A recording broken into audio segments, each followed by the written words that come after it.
இல்லாதவங்க தான் நிறைய நேர்மையோடு இருப்பாங்க, இல்லாதவங்ககிட்ட தான் நிறைய உண்மை இருக்கும்.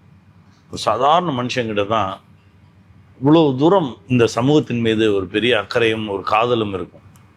ஏன்னா அவன் எல்லாத்தையும் தன்னை மாதிரியே பார்ப்பான். அதுதான் எனக்கு இந்த படத்தில் ரொம்ப பிடிச்சிருந்தது. அதுவும் நான் ராஜு பண்ணதுலேயே தி பெஸ்ட் ஃபிலிம்னு கூட சொல்லுவேன். ஏன்னா இதில் வந்து வள்ளலாரை பற்றி ஒரு இடத்துல பேசியிருப்பார். வள்ளலார் தான் எனக்கு தெரிஞ்ச வரைக்கும் வள்ளலார் தான் மிகப்பெரிய கம்யூனிஸ்ட். எல்லோரையும் சமமாக பார்க்கணும் அப்படின்னு சொன்ன ஒரு மனுஷன்.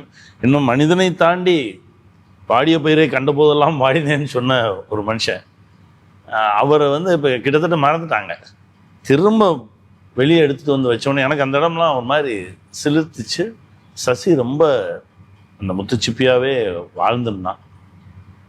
பேரன்பான மனிதர்கள் வந்து இல்லாத மனிதர்கள், ரொம்ப சாதாரணமான மனிதர்கள், இந்த காமன் மேன்ஸ் தான் இந்த சமூகத்தையே நடத்துகிறாங்க. நம்ம நினச்சிக்கலாம் வேணா அதிகாரம் இருக்கிறவங்க தான் எல்லாமே பண்ணிகிட்டு இருக்காங்க நம்ம நினச்சிக்கிட்டு இருப்போம். அது வெறும் பிம்பம் தான். ஏன்னா இந்த ஈரம் தான் எல்லாத்தையுமே இயக்குது அப்படின்றத நான் ரொம்ப நம்புகிறேன். ஏன்னா நான் சிட்டியை விட்டு கொஞ்சம் வெளியில் போய் பார்க்கும்போது தான் அந்த அன்பு தெரியும். நிறைய பேரன்பான மனுஷங்களை எல்லாம் பார்ப்போம், அவங்கள்ட்ட ஒன்றுமே இருக்காது, ஆனால் அந்த அன்பும் பாசமும் கொட்டி கிடக்கும். அந்த ஒரு தொடுதல், ஒரு கையை பிடிச்சிக்கிறது, சாதாரணமாக வந்து நம்ம கையை பிடிச்சி அவங்க பேசும்போதே நமக்குள்ளே அவ்வளவு சக்தி பரவும். அதை நான் உணர்றவன்.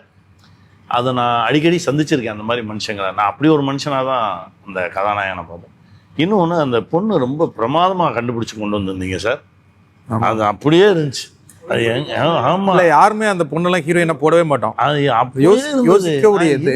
அவ்வளவு அழகா பண்ணியிருந்தாங்க, அவ்வளவு அழகு, பிரமாதமான ஒரு தேர்வு. அது ரொம்ப சரியா இருந்தாங்க அவங்க. அதில் இருந்த குட்டி குட்டி மனிதர்கள் கூட ரொம்ப அற்புதமாக இருந்தாங்க. படத்துடைய ஆரம்பத்தில் ஒருத்தர் ஃபோன் பேசிட்டு வருவார், அவெல்லாம் அவ்வளவு அற்புதமாக இருந்தார். எல்லாமே எளிய மனிதர்கள் தான்.